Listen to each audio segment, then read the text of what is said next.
MP विधानसभा में गहमा गहमी का माहौल है। बीजेपी और कांग्रेस के राज्यसभा प्रत्याशी विधानसभा पहुंच चुके हैं। मीनाक्षी नटराजन के नामांकन पर आपत्ति दर्ज की गई है। बीजेपी ने नटराजन के नामांकन पर आपत्ति जताई है। नेता प्रतिपक्ष उमंग सिंघार भी विधानसभा पहुंचे हुए हैं। मीनाक्षी नटराजन और रजनीश अग्रवाल इस दौरान विधानसभा में मौजूद है। एक्सक्लूसिव तस्वीरें आपको दिखा रहे हैं। राज्यसभा चुनाव से ठीक पहले गहमा गहमी का माहौल दिखाई दे रहा है।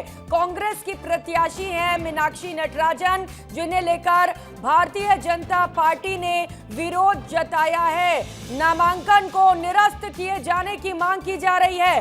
भारतीय जनता पार्टी की ओर से उनका कहना है कि सबसे छिपाया गया है और इसी को लेकर विरोध किया जा रहा है।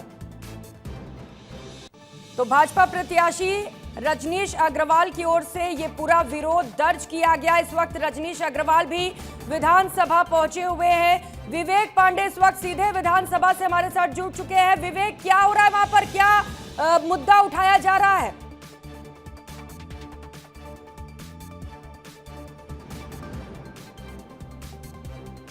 आवाज पहुंच रही है विवेक?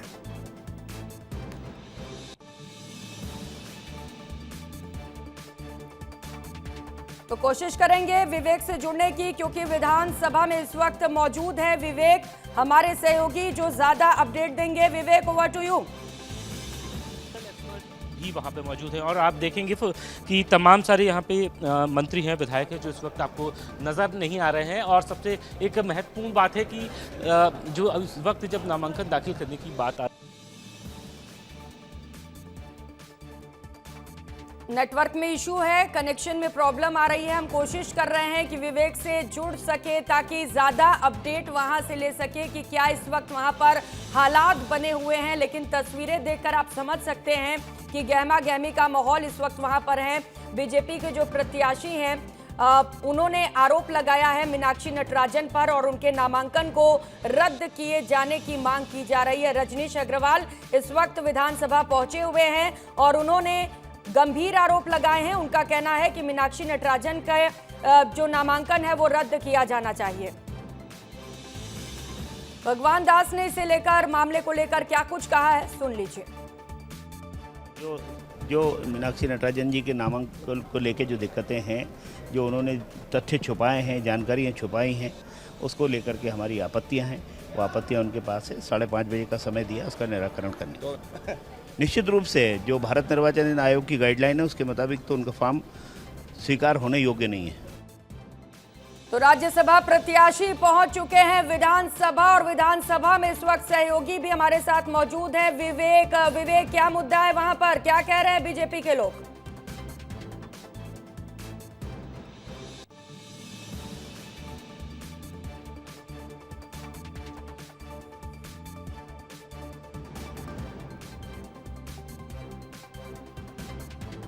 राज्यसभा की तीसरी सीट और मीनाक्षी नटराजन के नाम को लेके बीजेपी ने आपत्ति जताई। हमारे साथ तो प्रहलाद पटेल जी हैं। सर, क्या आपत्ति है? जो जानकारी मुझे है कि नटराजन जी ने अपने कोई तेलंगाना के मुकदमे की जानकारी नहीं दी। निर्वाचन में इन बातों को देखा जाता है, तो मुझे लगता है कि निर्वाचन अधिकारी उस बात को देखेंगे। भारतीय जनता पार्टी के उम्मीदवार को लगा कि ये सूचना उन्हें नहीं दी है, तो ये आपत्ति दी है। और आपत्ति बिल्कुल, अगर ऐसा है तो ये तो सही आपत्ति है। ये कांग्रेस कह रही है आप लोग ऑपरेशन 3 लोटस 3 चला रहे हैं। गलतियां करके कांग्रेस कुछ भी कहे, लेकिन अगर फॉल्स डिक्लेरेशन है तो निर्वाचन के नियमों की परिधि में ये बेंगलोर लेकर शिफ्ट कर दिया है। वो कांग्रेस का काम, मुझे कांग्रेस ही बताएंगे। कांग्रेस का काम है, कांग्रेस ही बताएंगे। लेकिन इस वक्त विधानसभा के अंदर की तस्वीर है। प्रहलाद पटेल इस वक्त आपको नज़र आ रहे हैं और इस वक्त आपको 2 तस्वीरें, एक और है, रजनीश अग्रवाल भी हैं, यहाँ प्रत्याशी बनाए गए हैं। और सबसे महत्वपूर्ण बात है कि इस वक्त वो कार्यकर्ताओं से मुलाकात कर रहे हैं। और आज मीनाक्षी नटराजन के नामांकन फॉर्म में जो गड़बड़ी हुई है और जानकारी छुपाने का आरोप लगा है, तो इस वक्त रजनीश अग्रवाल जी खुद मौजूद हैं। साथियों, सबसे पहले जब ऐलान हुआ था तब उनसे ही हमने बात की थी। तीसरे नाम को लेकर भी आपत्ति जता दी आप लोगों ने। एक तरफ बेंगलोर भेज, देखिए, मामला सुप्रीम कोर्ट के रूलिंग का है, मामला नियम का है, मामला कानून का है। तो नियम कानून का है और इस वक्त जब बीजेपी पूरी तरीके से कोशिश कर रही है कि तीसरी सीट पर नज़र बनाई हुई है, तो इस वक्त विधानसभा में बहुत बड़ी हलचल इस वक्त देखी जा रही है कि जहां एक तरफ बेंगलोर भेजा जा रहा है विधायकों को, दूसरी तरफ बीजेपी के तमाम सारे नेता इस वक्त विधानसभा पहुंचे हैं और जानकारी ये भी लग रही है कि बीजेपी और कांग्रेस के बीच में दोनों में तीखी बहस हुई है। लेकिन देखना दिलचस्प होगा कि भाजपा ने तो ये नामांकन रद्द करने की बात कही है, सुप्रीम कोर्ट की गाइडलाइन का हवाला दिया है और ये कहा है कि तेलंगाना में कुछ कानूनी मुकदमों की जानकारी छिपाई गई है। ये एक बड़ी जानकारी निकल के सामने आ रही है। प्रहलाद पटेल से भी विस्तार न्यूज़ ने बात की थी और उन्होंने ये स्पष्ट कहा है कि कांग्रेस को जो करना है वो करे, लेकिन अगर जानकारी छिपाई जा रही है तो ये कानून का उल्लंघन है। और एक जानकारी छुपाने के मामले में मुश्किलें भी बढ़ी थी मुकेश मल्होत्रा की, उन्होंने कोई आपराधिक रिकॉर्ड या ऐसा कुछ क्रिमिनल इंफॉर्मेशन जो होता है वो इंफॉर्मेशन छुपाई थी और इसके कारण उनका जो नामांकन जो उनकी विधायकी तक चली गई। तो ऐसे में ये देखना दिलचस्प होगा कि मीनाक्षी नटराजन की एक जो बीजेपी का आरोप है कि ये अगर आरोप लगाया गया इस तरीके से, तो अगर ये आरोप में सच्चाई है तो इसमें उनका नामांकन फॉर्म भी हो सकता है। कांग्रेस के तमाम सारे जीतू पटवारी इस वक्त नज़र आ रहे हैं और आरोप बहुत मीनाक्षी नटराजन ने जानकारी छिपा उनका आरोप है। तो अब विधानसभा के बाहर दोनों ही दलों के नेता है वो पहुंच रहे हैं और सबसे महत्वपूर्ण बात है कि कांग्रेस के नेताओं की मुलाकात भी हुई है, हाईकमान चर्चा कर रहे हैं, मंत्री खुद अलग जानकारी निकाल रहे हैं, लीगल एक्सपर्ट से बात कर रहे हैं। तो ये नामांकन फॉर्म की जो पूरी तरीके से प्रोसेस है, इसमें जो नामांकन में जानकारी छुपाने का जिक्र है, आरोप है, तो इस पर बीजेपी बहुत काम कर रही है। अगर किसी भी मामले को लेकर अगर आड़े हाथ लेती है तो उसका वो लगातार परिणाम यही होता है कि उसके पक्ष में हमेशा परिणाम रहते हैं, भले ही जीतू पटवारी हो या फिर उमंग सिंगार, उनके लिए बड़ी चुनौती है क्योंकि बीजेपी का पूरा जो हाई कमान है वो पूरी तरीके से लग जाता है किसी भी काम को। जब मध्य प्रदेश में ऑपरेशन लोटस आज से 6 साल पहले किया था, कमलनाथ की सरकार गिराई थी, तो उस वक्त भी ये माना जा रहा था कि कमलनाथ की मुश्किलें बढ़ सकती है। और अब नटराजन के लिए उनके नामांकन फॉर्म में जब गलती का जिक्र बीजेपी कर रही है तो इसमें बहुत कानूनी दाव पेश है। अब इस बारे में जब जानकारी लगी है, विधायक के बयान सामने आया है, सज्जन सिंह वर्मा ने क्या कुछ कहा है सुन लीजिए पहले। उल्लेख नहीं है। अरे मूर्खों, शोकाज नोटिस अलग होता है, एफआईआर या अधिकृत रिपोर्ट अलग होती है। बेवजह परेशान करने के लिए ये लोकतंत्र की हत्या कर रहे हैं। लेकिन मीनाक्षी नटराजन राज्यसभा जाएगी। मैं मोहन यादव से अनुरोध करता हूँ कि ये घृणित कार्य कृपया बंद करें। लोकतंत्र की हत्या का फॉर्म मीनाक्षी नटराजन का पूरा वैलिड है, हम लोगों ने बैठ के भराया। लेकिन एक छोटी सी आपत्ति, अरे इतना बड़ा मन रखो यार, तुम्हारे 2 लोग जाने वाले राज्यसभा में इतने वोट हैं, हमारा एक राज्यसभा में जाने वाला वोट है। कम से कम इतना सर्वोच्च सदन है लोकसभा राज्यसभा का, वहाँ तो ऐसा अन्याय मत करो, ऐसा मत करो। संविधान का उल्लंघन पूरा देश दुनिया देख रही है। आखिर अंतिम वक्त तुम लोगों का भी आएगा, ध्यान रखो। सर अभी क्या स्थिति है, अभी डिटेल है, मतलब क्या होगी आपत्ति? देखिए हमारे विमान उड़ाने में दिक्कत, मोहन यादव सरकार का दबाव है यहाँ एयरपोर्ट अथॉरिटी पे। 3 घंटे से चार्टर्ड प्लेन खड़ा है। क्या अथॉरिटी की तरफ से क्या कहा जा रहा है? अथॉरिटी कह रही है कि हमारे पास ये जो आपकी फ्लाइट आई है ये फॉरेन उड़ सकती है, देश के अंदर नहीं उड़ सकती। अब कितनी मूर्खतापूर्ण बात है। अभी भोपाल आके लैंड हुई ना, देश में से चल के आई ना, पर उन्हें आपत्ति लेना है कि ये विदेश फ्लाइंग कर सकती है, देश के अंदर फ्लाइंग नहीं कर सकती आपका चार्टर फ्लाइट। सर तो अभी आप लोग क्या करेंगे? नहीं कर रहे तैयारी इतने। अरे ये भाजपा की सत्ता कितनी भी निर्दयी हो, लेकिन अभी विपक्ष के बाजुओं में दम है। दमदारी से इसी चार्टर्ड फ्लाइट से हम जाएंगे, परमिशन लेके रहेंगे। ये अरे कैसे नहीं मिलेगी यार? इतना मॉरल हम डिमोरलाइज थोड़ी है। करेंगे। अभी आप देखिए, अभी चमत्कार देखना आप, हम जैसे लोग अभी बच्चे हैं। अरे इस विपक्ष के चमत्कार देखना। अरे आप देखना, आपके सामने बैठ के उसी फ्लाइट से हम जाएंगे। ये रोक नहीं पाएंगे, नहीं रोक पाएंगे। अब आप देखिए ना, आपको तो देखना है, आपका कैमरा दिखा। डॉक्यूमेंटेशन वगैरह में तो कमी नहीं रह गई थी पहले से? डॉक्यूमेंटेशन में कमी नहीं है, उन्हें हैरास करना है, परेशान करना। देखिए परिवार की जानकारी दुकान तो नरेंद्र मोदी से लेके मोहन यादव भी चला रहे हैं, झूठ की दुकान चला रहे हैं। अभी सर आप लोग यहीं हैं? तो देखिए सज्जन सिंह वर्मा जो है मीडिया के सामने आए और जो ये डिले हो रहा है, जो देरी हो रही है, इस पर उन्होंने बड़ी जानकारी दी है और आरोप भी लगाया है। अनमोल, सज्जन सिंह वर्मा ने बड़ी बात कही है कि बीजेपी जो है वो बेवजह परेशान कर रही है। विवेक भी लगातार हमारे साथ जुड़े हुए, जो अब बीजेपी की बड़ी बात सामने लेकर आए हैं और कह रहे हैं कि बीजेपी कह रही है कि मीनाक्षी नटराजन के नामांकन को रद्द किया जाए, जानकारियों को छिपाया गया। विवेक, अभी क्या चल रहा है वहां पर, कुछ अपडेट मिल पा रहा है क्या?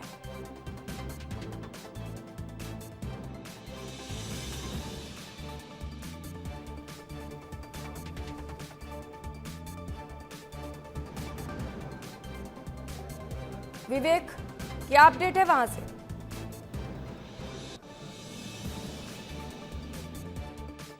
बीजेपी के तमाम सारे नेता मौजूद हैं, रामेश्वर शर्मा जी भी हैं। क्या तीसरी सीट पे भी अभी तो आरोप क्या है आपके? नहीं, अभी जांच चल रही है। अच्छा, तो ये कह रहे हैं कि अभी तो मामला आया है, हम इस पे जांच कर रहे हैं। और इस वक्त आप देखेंगे कि राकेश सिंह भी लगातार फ़ोन पे बात कर रहे हैं। राकेश सिंह इस वक्त आप को नज़र आ रहे हैं, संगठन के नेताओं से बात कर रहे हैं और लगातार व्यस्त हैं। तो यानी कि पूरी तरीके से लीगल एक्सपर्ट के साथ हो या फिर बीजेपी ने जब शिकायत दर्ज कराई है तो उसको लेकर कितना काम करना बाकी है और इस शिकायत पर बने रहना, ये बहुत बड़ी चुनौती है बीजेपी के सामने। जब तीसरी सीट पर सबसे ज़्यादा कांग्रेस के सामने इस समय मुश्किल है और एक तरफ तो बेंगलोर शिफ्ट भले ही कर दिया है, लेकिन अभी भी जो बातचीत है वो इस वक्त आप देख सकते हैं। राकेश सिंह अपने हाई कमान से बात करते हुए उनके सीनियर लीडरशिप से संपर्क में है। और जब बात मीनाक्षी नटराजन के फॉर्म कैंसिल कराने की हुई तो इस वक्त वो देखेंगे आप किस तरीके से वो बात कर रहे हैं। और सबसे महत्वपूर्ण बात है कि आरोप गंभीर लगे हुए हैं और इसी बारे में अब यहाँ पे बात करते हुए नज़र आ रहे हैं। खासतौर पे स्थानीय यहाँ पे जो संगठन है उनके साथ भी बात कर रहे हैं और लीगल एक्सपर्ट के साथ भी बीजेपी के तमाम सारे नेता बात कर रहे हैं, क्योंकि उनका ये कहना है कि जानकारी छुपाई गई, जो वहाँ पे तेलंगाना में उनके खिलाफ जो मुकदमे दर्ज हैं उस पर आपत्ति जताई है कि आपराधिक रिकॉर्ड छिपाया गया है। तो इस पर अब विधानसभा सचिवालय को काम करना है। विधानसभा सचिवालय तय करेगा कि क्या ये जो आरोप लगे हैं ये सही हैं या फिर नहीं। और इस वक्त आप देख रहे हैं राकेश सिंह मौजूद हैं और हाई कमान से इस वक्त बात कर रहे हैं। और सबसे महत्वपूर्ण बात है कि जब आरोप मीनाक्षी नटराजन पर जानकारी छिपाने के लगे हैं तो ऐसे में ये दिलचस्प हो जाता है कि इसको कैसे कांग्रेस जवाब देती है और बीजेपी इसमें किस तरीके से कोशिश करती है कि इस शिकायत पर बने रहें और नामांकन फॉर्म रद्द करा लिया जाए। तो ये एक बड़ी कोशिश है। एक तरफ ये बताया जाना जा रहा था कि हॉर्स ट्रेडिंग भी हो सकती है, दूसरी तरफ ये बात भी निकल के सामने आई कि विधायकों को ऑफर भी दिया गया है। तो ऐसे में कांग्रेस सामने ये चुनौती है कि तमाम सारे विधायक एकजुट रहे और ऐसे में ये भी कानूनी पहलू कांग्रेस देखेगी कि इससे बचा कैसे आ सकता है। इसमें कोई संशोधन की भी आवश्यकता है तो वो भी कराया जा सकता है, क्योंकि स्थानीय पूरी तरीके से संगठन यहाँ पे बीजेपी का पूरा आ गया है। तो दूसरी तरफ यहाँ पे कोशिश ये हो रही है कि रिटर्निंग ऑफिसर से शिकायत करने के बाद अब इस पर कार्रवाई हो सके। इस वक्त रिटर्निंग ऑफिसर के दफ्तर के भीतर जीतू पटवारी और उमंग से और यहाँ पे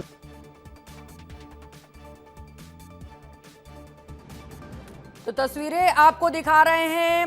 लगातार एक तरफ एयरपोर्ट पर सहयोगी अनमोल मौजूद हैं, जहां पर ये आरोप लगाए जा रहे हैं। सज्जन सिंह को आपने सुना, जो कह रहे हैं कि चार्टर्ड प्लेन को पिछले 4 घंटों से बेवजह रोक दिया गया है। तो वहीं ये मौजूदा तस्वीर, एक्सक्लूसिव तस्वीर ठीक विधानसभा से आपको दिखा रहे हैं, जहां पर बड़ा आरोप लगाया गया है न सिर्फ कांग्रेस पर, मीनाक्षी नटराजन पर भी, कि जानकारियों को छिपाकर नामांकन दाखिल किया गया और ऐसे में इस नामांकन को रद्द करने की मांग की जा रही है भारतीय जनता पार्टी की ओर से। बीजेपी का साफ तौर पर कहना है कि एलिजिबिलिटी नहीं है, क्योंकि केस चल रहा है कोर्ट में और ऐसे में किसी भी कैंडिडेट को एलिजिबल नहीं माना जा सकता। इस पूरे मामले पर जांच हो और जो एलिजिबिलिटी है, जो कैंडिडेट का नामांकन है मीनाक्षी नटराजन का, उसे फौरन तौर पर रद्द किया जाए। तो 2 राज्यसभा की सीटें पहले ही बीजेपी के खाते में है, वहां पर से जीत पूरी तरह भारतीय जनता पार्टी की होने वाली है। लेकिन जो तीसरी सीट है जो कांग्रेस की है, वहां पर भी अब कांग्रेस के लिए फिलहाल रास्ता जो है वो मुश्किल भरा नजर आ रहा है, क्योंकि सबसे पहले डर था क्रॉस वोटिंग का, जब तीसरा प्रत्याशी मैदान में उतारा गया।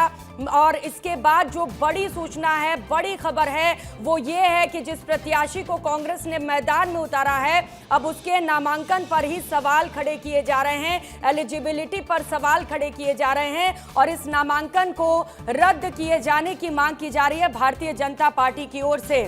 विवेक, क्या अपडेट है वहां से?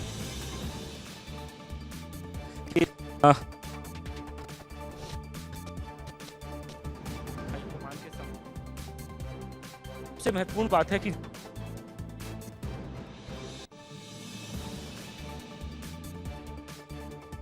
कोई और कानूनी पहलू लेकर आती है सचिवालय। अब सचिवालय को ही तय करना है कि जब आरोप लगे हैं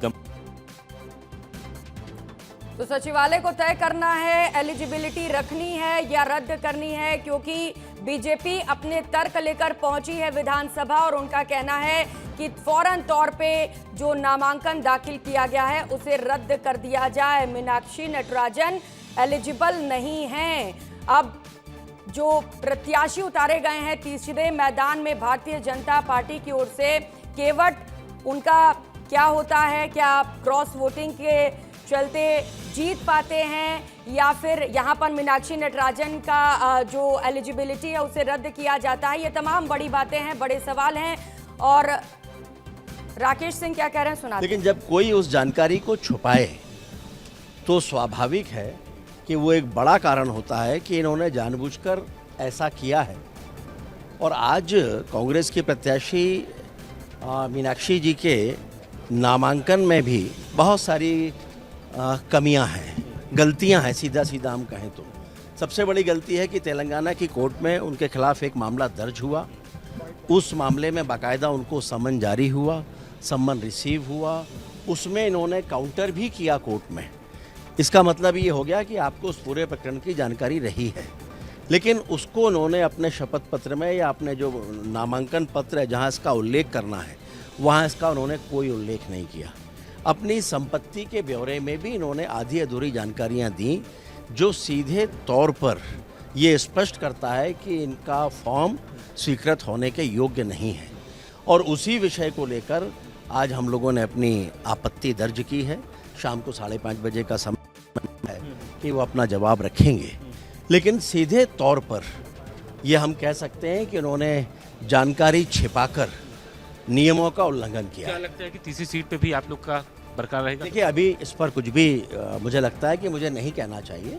एक बार ये निर्णय आए और एक बार उनके भी जो उत्तर आना है वो भी आ जाए, लेकिन सीधे तौर पर ये स्पष्ट है कि उन्होंने उन महत्वपूर्ण जानकारियों को छुपाया है जो उन्हें नहीं छिपाना चाहिए था। कुल मिला के जब कांग्रेस के विधायक अब बेंगलुरु के लिए निकल रहे हैं सर, अब इस पर ये तो कांग्रेस को निर्णय करना है कि उनके विधायक कहाँ रहेंगे।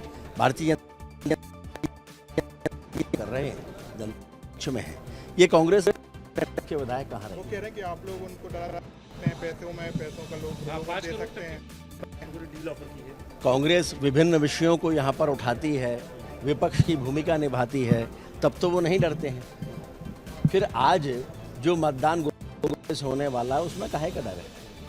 तो कुल मिला के जैसा बहुत सारी जानकारी पाई गई है, कोर्ट पे मामला चल रहा है और भरोसा है कि राकेश शाम को 5 सिंह बजे को आप सुन रहे थे, जिन्होंने कई गंभीर आरोप लगाए हैं कांग्रेस पर। उनका कहना है कि कई जानकारियां छिपाई गई हैं और इस नामांकन को रद्द किया जाना चाहिए। उनके खिलाफ केस चल रहा है कोर्ट में और ऐसे में एलिजिबिलिटी रद्द होनी जरूरी है। संपत्ति में आधी जानकारी देने की भी सूचना दी गई है। हालांकि इस पूरे मामले पर जांच की जाएगी और बड़ा सवाल ये है, देखना ये होगा कि आगे क्या होता है। क्या वाकई मीनाक्षी नटराजन के नामांकन को रद्द कर दिया जाता है और अगर रद्द किया जाता है तो कौन होगा कांग्रेस का अगला प्रत्याशी? ये तमाम बड़े सवाल खड़े हो चुके हैं। एक तरफ बाड़ेबंदी की तैयारी की जा रही है, चार्टर्ड प्लेन रुका हुआ है, कई घंटे बीत चुके हैं, तो दूसरी तरफ विधानसभा से ये तस्वीरें। अनमोल हमारे साथ जुड़ चुके हैं।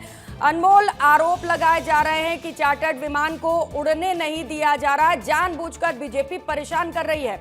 आखिर क्या वजह, इतना लेट क्यों हो रहा है? कुछ अपडेट मिल रहा है क्या वहां से? बिल्कुल प्रियंका, देखिए पहले 2 बजे का समय रखा गया था कि 2 बजे जैसे ही बजेंगे उसी तरीके से जो है 2 बजे के वक्त में ही जो है विमान उड़ान भरेगा। लेकिन अब देखिए लगभग 4 बजने को है, 2 घंटे बीत जाने को है, लेकिन अभी भी विमान जो है खड़ा है, विमान अभी तक उड़ान नहीं भर सका। और मैं आपको एक बार तस्वीर दिखाता हूँ, सहयोगी नितिन को बोलूँगा थोड़ा कैमरा घुमाइएगा। जितने भी कांग्रेस के नेता हैं वो आप देखिए यहाँ नीचे बैठे हुए हैं, जो भी कांग्रेस के विधायक हैं वो यहाँ पर नीचे बैठे हुए आपको नज़र आ रहे हैं। देखिए यहाँ पर बैग ट्रॉली सब रखा हुआ है, घंटों से जो है ये इंतज़ार कर रहे हैं, लेकिन अभी तक जो है परमिशन नहीं मिली है एयरपोर्ट अथॉरिटी की तरफ से कि विमान को उड़ान भरने दिया जाए। अब इसको लेकर कांग्रेस आरोप लगाने लगी है। कांग्रेस कह रही है कि ये जानबूझकर हमें उड़ान नहीं भरने दिया जा रहा है। सरकार पर कांग्रेस जो है अब आरोप लगाने लगी है और कांग्रेस का कहना है कि देखिए सरकार हमें उड़ान भरने से रोकना चाहती है, यानी कि विधायकों को शिफ्ट करने से रोकना चाहती है। अब हालांकि देखिए अब देखना होगा कि आगे इसमें क्या होता है। सज्जन सिंह वर्मा हैं, उनसे बातचीत करने की कोशिश करेंगे हम, क्योंकि देखिए यहाँ तमाम बड़े नेता भी पहुँचे हुए थे, बहुत लंबी बातचीत भी हुई, लेकिन इसके बावजूद जो है अभी तक विमान उड़ान नहीं भर सका है। रंजना जी, आप ये बताइए, अभी बातचीत हो रही थी, क्या वजह है? क्योंकि अब कांग्रेस आरोप लगाने लगी है कि जानबूझकर जो है उड़ान नहीं भरने दी।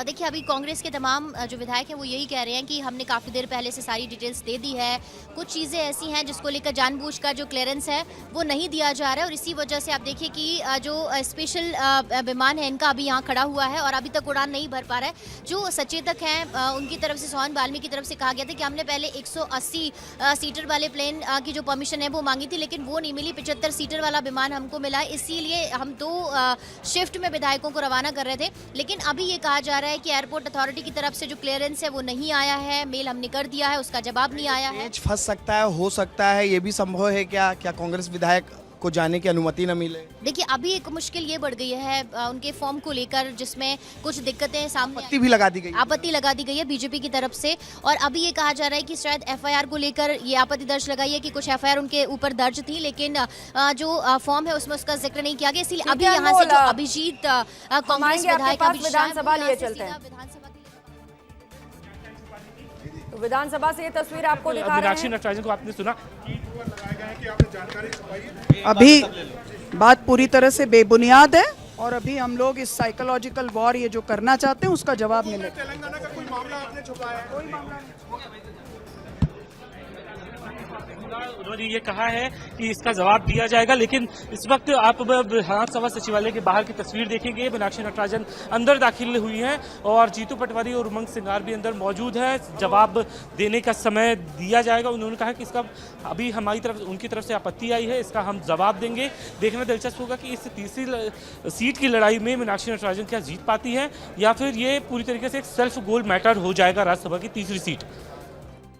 बिल्कुल महत्वपूर्ण होगा ये देखना कि क्या मीनाक्षी नटराजन के जो नामांकन दाखिल किए गए हैं उसे रद्द कर दिया जाता है, क्योंकि वो तो कह रही हैं हम जवाब देंगे और जो होगा देख लेंगे। वो ऐसा लग रहा है कॉन्फिडेंस लेवल देख के कि अपने तरफ से तो ठीक है।